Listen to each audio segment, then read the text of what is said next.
Part 1. You will hear a conversation between a representative whose name is Dawn and a prospective member of an automobile club. First, you have some time to look at questions 1 to 6.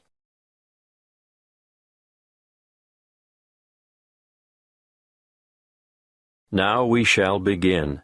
You should answer the questions as you listen, because you will not hear the recording a second time. Listen carefully and answer questions 1 to 6. Good morning. My name is Dawn Buffett. How can I help you? Good morning, Dawn. I'd like to join the club. Wonderful. Now, have you ever been a member before? Yes, I joined after I left college, and I was a member for 7 years before I let my membership lapse when I went abroad. Do you have your old membership card? No, sorry, I threw it out when I moved. Have you got any other form of identification on you? I've got my driver's license, and my passport, and a couple of bank cards. The license will be perfect. Here you are. Thank you. Oh, the photo is not a very good likeness, is it? No, I've shaved off the beard and cut my hair since that was taken. I'm going to have to make a note of some of these details, and I'd like you to correct me if any of them have changed. Obviously, the number here will be the same. AY916310. Look, you've copied it down wrongly. It's AY196310. Thank you. I'm glad you picked that up. Now, family name? Black, and other names? Gavin Raymond? Yes. And you were born on the 22nd of January, 1973. That's correct. Can I just remind you that you'll need to renew your license by the 19th of May, 2012? You wouldn't believe the number of people who get caught out with an expired license. Thank you. I must admit, although I carry it around in my wallet, I wasn't really aware of that. Not many people are. I've been caught out myself. Now, I can see that you're one of those who has opted out of having an address printed on the card, and I can understand that. Personally, I think it's better security not to have it, in case your wallet gets stolen, for example. I agree. Can you give me your current address for our records? Yes, of course. I live at 29 Sunset Street, Meadowbank. Thanks. Actually, my uncle lives in the same street. It's a very nice area, isn't it? Yes, pretty good. Now, you've got 3 classes of license: motor car, motorbike, and heavy vehicle. Do you want to be covered for all 3? Oh, not anymore. I had a motorbike when I was a student, and then, before I went abroad, I worked as a truck driver for a while. But I never want to do that again. These days, you'll only find me behind the wheel of a car. Well, that's all done. Now for one final question. What's that? I need to ask you whether you've ever had any driving or other convictions or endorsements on your license. Well, I've had a few parking tickets. We don't count those. And I haven't had any endorsements, but I do have a dangerous driving conviction from back in 1993. I was young and inexperienced, and going too fast in wet weather, and I slid off the road and hit a power pole. Well, I have to make a note of that, but you're lucky. Because it's over 15 years ago, it won't be held against you. Before you hear the rest of the conversation, you have some time to look at questions 7 to 10.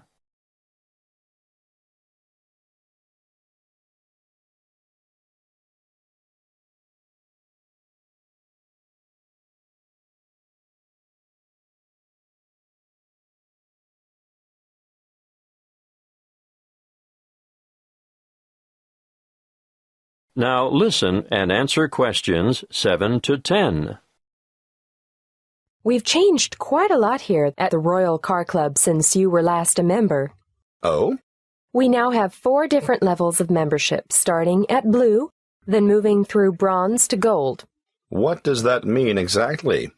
Well, you get a different level of service and different benefits depending on what you choose. Of course, that is reflected in the annual fee. The more benefits, the higher the fee. I see. The standard club care comes with a 5% discount at bronze level and a 7.5% discount at silver level. And gold? If you own more than one car, I'd recommend the gold level because you only pay half the fee on your first vehicle. I'm not sure I need that.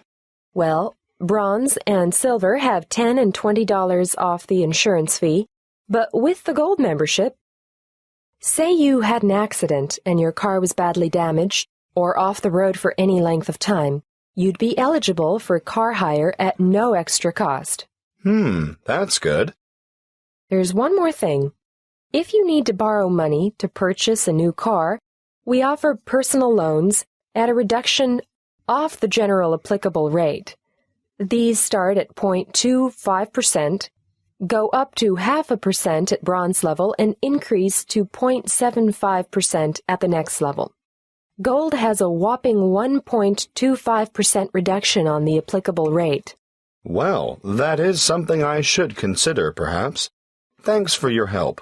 I'll think it over and let you know.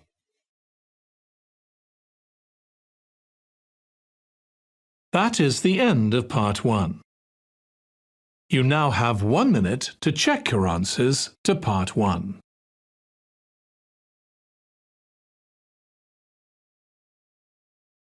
Part 2. You will hear a guide at the Summerland tourist attraction talking to a group of visitors. First, you have some time to look at questions 11 to 16.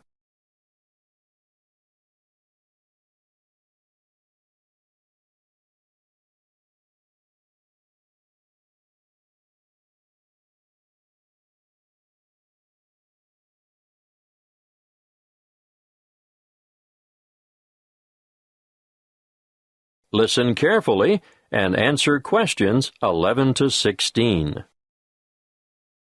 Welcome to Summerland. I'm your guide, Jackie, and I'm going to tell you a little bit about what we do and have here before I take you on a tour of the facilities. In our air-conditioned restaurant, we can cater for anyone from the individual diner to families and tour groups. We also do functions such as weddings, conferences, birthday parties, and so on. We have a delicious modern menu on offer in the restaurant, or perhaps you'd prefer to sit outside in the courtyard overlooking the lush tropical gardens. And for those booking a function, we devise an interesting set menu according to the type of celebration and the client's budget. If formal dining isn't what you're after, we operate a takeaway food bar which has a range of light snacks and refreshments, just the thing if you're supervising children in the playground. The playground and picnic area makes a great alternative to the beach. If you've remembered to bring your bathing suit and a towel, you can cool off in the water spray park. Parents can sit back, relax, and enjoy a coffee while the kids have fun in our fully fenced, shady playground and picnic area. What a way to make the most of the warmth and sunshine we have here in abundance. The older children will love to visit the historic cottage with their parents. This was the original homestead on the property and is now preserved as a museum with an educational DVD and cinema room. You'll find the information centre here also, and you'll be able to pick up some glossy brochures to take home with you and show your friends. Don't worry, we have more than enough leaflets for you to take home. Visit the gift shop and you'll find an enormous variety of local products, fine foods and handicrafts on sale. Some say that this is the best displayed and priced shop in the region. There is more to be admired and purchased in the garden nursery, which has an extensive range of flower pots, indoor and outdoor plants, statues, and all kinds of other garden accessories to adorn any home or garden. While we're on the topic of gifts and such, I must mention the woodcrafting shed and urge you to take a look at the amazing products that the woodcrafting team produces there. You'll be able to watch them at work and buy anything they've made. The toys they produce are not only original, but some of the finest craftwork you'll ever see. Take your little ones by the hand and keep an eye on them, because they'll want to play with these, but they can't be played with unless they're paid for. Last but not least are the orchards. The Summerland tourist attraction is actually a working farm with over 40 hectares of macadamia and avocado trees. The macadamia nuts are picked by machine from April through to September. The avocados are grown, hand-harvested, packed, and marketed on site. Before you hear the rest of the talk, you have some time to look at questions 17 to 20.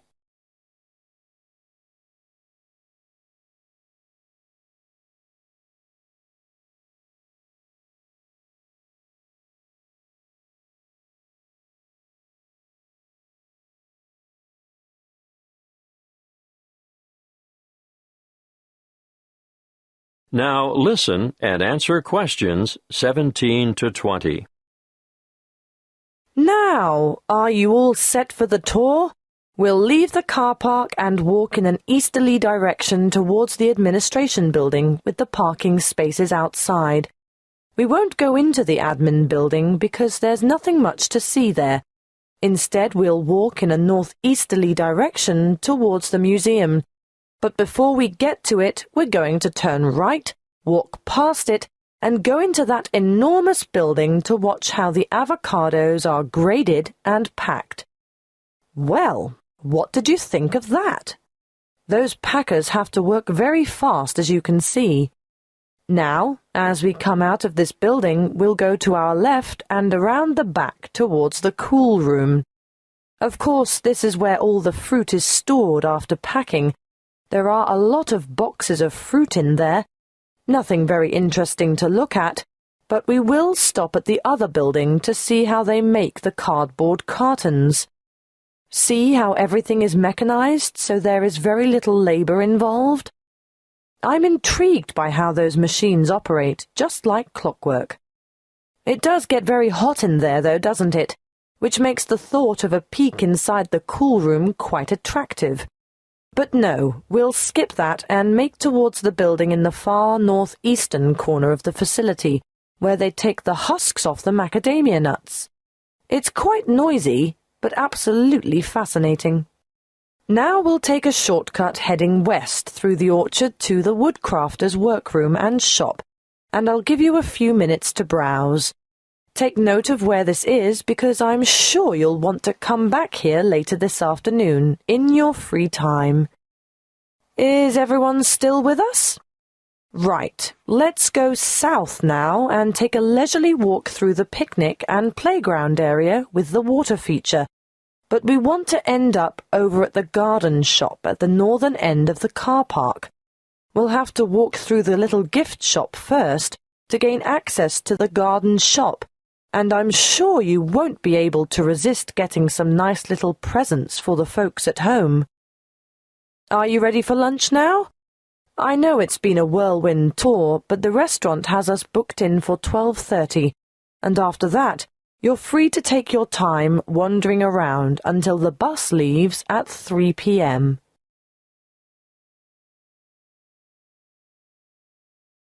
That is the end of part 2. You now have 30 seconds to check your answers to part 2.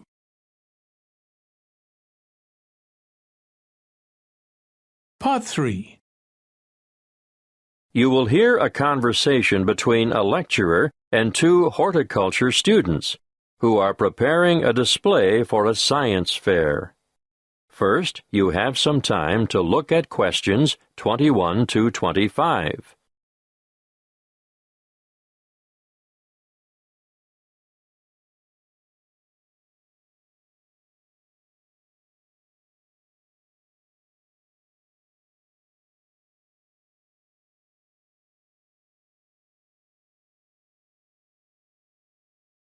Listen carefully and answer questions 21 to 25.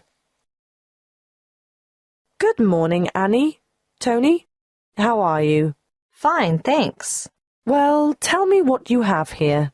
We thought we'd look at different methods of hydroculture. Uh-huh. In the true hydroponics method, the roots are bathed with water and nutrient solution, while support for the plant must be provided above the container. And alternatively? Alternatively, the plants can grow with their roots in a substratum, such as sand, vermiculite, or LECA granules.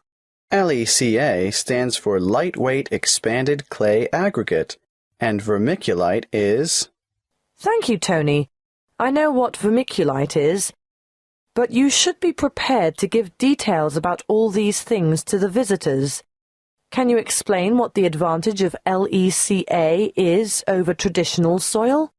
It's a natural product, manufactured from clay. It's colorful, lightweight, and perfect for allergy sufferers. That's right. Now tell me why. Because it's clean and hygienic, bacteria and soil diseases don't get a chance. Well, you could say that on this chart here, ideal for household plants. And we'll point out that the growing medium itself makes no contribution to feeding, which is provided in solution with the water. Good. Now tell me what you've got here. This is a simple version of the first method, using a wide-neck jar which we've filled with water and nutrients, leaving space at the top. As the roots need to be in darkness, we'll cover the sides of the glass with brown paper later. How did you get the plant through the cork? We made a hole through the center and cut the cork in half so we could fit it around the plant stem, and we padded the hole with cotton wool. Well, that's a good demonstration of the principle involved and ideal for a houseplant, but many people will want to see a wider application. What about more plants? We haven't quite finished the preparation yet, but over here you can see a bigger container. In fact, any wide container can be used, with the nutrient solution in the bottom, airspace above, and then we've made a rigid lid, and we've covered that with a layer of litter. What have you used for litter? We've used wood shavings. Untreated? Definitely. That's most important. You can use a variety of materials for litter, but obviously nothing toxic, and treated timber contains some nasty chemicals. So, if you're using sawdust or wood shavings, they have to be from natural timber. A good point. Yes, we'll make a note of that when we list possible ingredients for litter. Be sure to explain the purpose of the rigid lid. It's wire mesh, isn't it? And why the litter layer is important too. Well, the mesh is just a platform to keep the litter out of the water, and the primary function of the litter is to exclude light from the root space. Before you hear the rest of the conversation, you have some time to look at questions 26 to 30.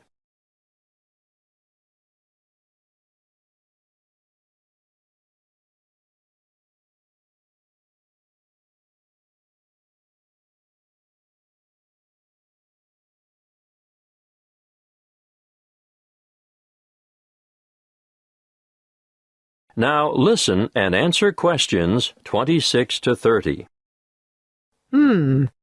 What you have so far is ideal for the home or office, but what about commercial applications?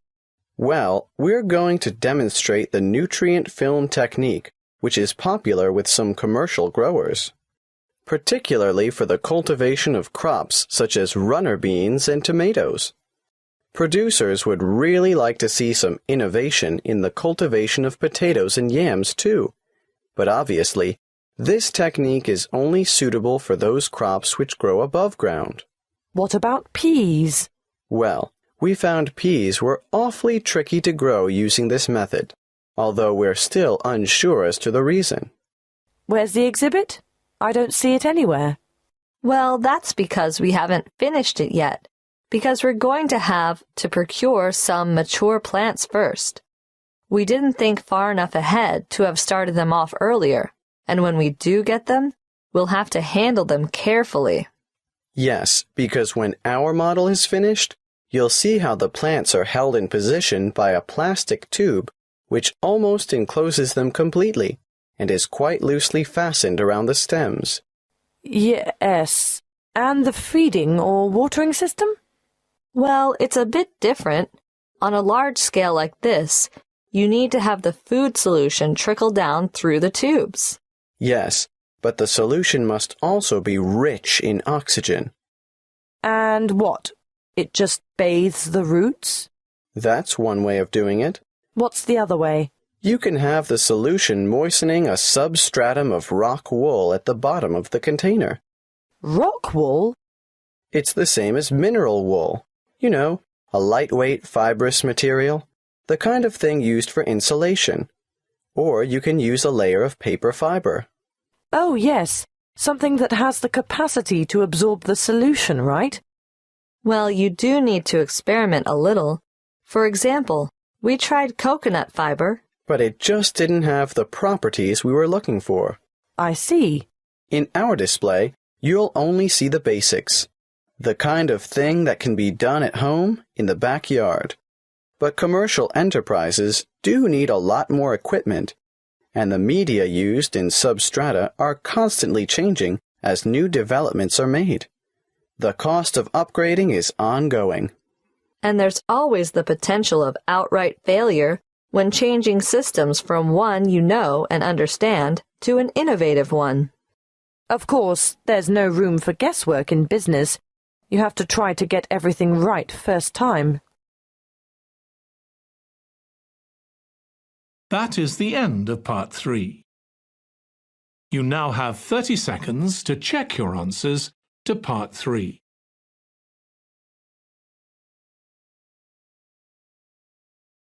Part 4. You will hear a talk given by a guest lecturer in the Continuing Education Department. First, you have some time to look at questions 31 to 40.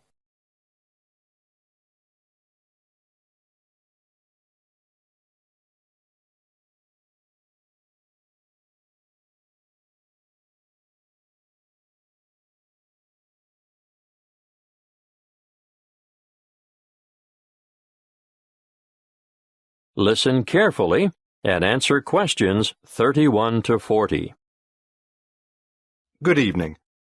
I'd like to thank the Continuing Education Department for hosting this series of lectures on people behind the names you thought were fiction. Welcome to this talk on the Grand Old Duke of York. I'm sure you're all familiar with the old nursery rhyme. The Grand Old Duke of York, he had 10,000 men. He marched them up to the top of the hill, and he marched them down again, and so on. But did you know that the Duke of York, immortalized in this popular song, was actually Frederick Augustus, second son of King George III of England and Queen Charlotte? He achieved fame in this way because of the humiliation he suffered at the hands of the French during the Revolutionary Wars at the end of the 18th century. Frederick was born on the 16th of August, 1763, and from the age of 17 he had been trained as a soldier. When war broke out between England and France in 1793, his father, the king, insisted that he should command the British contingent that was being dispatched to Flanders to cooperate with the Austrians and the Dutch. The Duke was a brave soldier, but remember he was only 30 at the time. Not only was he young, but he was also inexperienced in battle, and was unable to cope with the enthusiastic French Revolutionary Army. He was let down by his allies, too, and in spite of the arrival of 10,000 fresh troops from England, his campaigns were a disaster. He was driven out of Dunkirk in September 1793, Flanders in May 1794, and Belgium in July 1794. Finally, during the winter of 1794 to 1795, his army retreated to the border of Hanover, and, with his unsuccessful campaigns over, the Duke returned to England. It was after this military fiasco that the Duke of York came to be, rather unkindly, satirized in song. Would you believe, despite all this, King George III arranged his son's promotion to the position of Commander-in-Chief of the army in 1798, and in the following year he was appointed to command an army sent to invade Holland. Again he was unsuccessful, and this confirmed the general opinion that he was not capable of commanding an army in the field. Nevertheless, the rhyme is a bit cruel and harsh, because it doesn't take into account the nature of the soldiers who served with Frederick.